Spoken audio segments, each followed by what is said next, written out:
Gaur ekainak 5, ingurumenaren nazioarteko eguna dela eta elkartu gara, normaltasun berrian trantsizio ekologikoa berehala martxan jartzeko neurriak bultzatu behar direla aldarrikatzeko.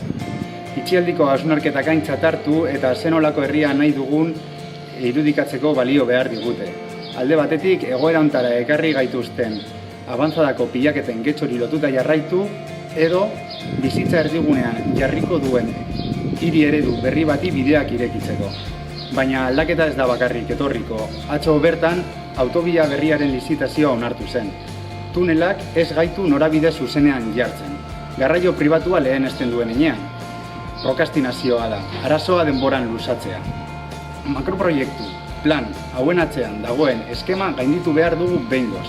Ezin dugu guztiona den ingurumena eta diru publikoa interes pribatu gutxi batzuen esku utzi. Honetaz gain, udalari eskatzen diogu hondakin organikoen, bilketa eta konpost plantaren akordioa lehen bait lehen bete dezan.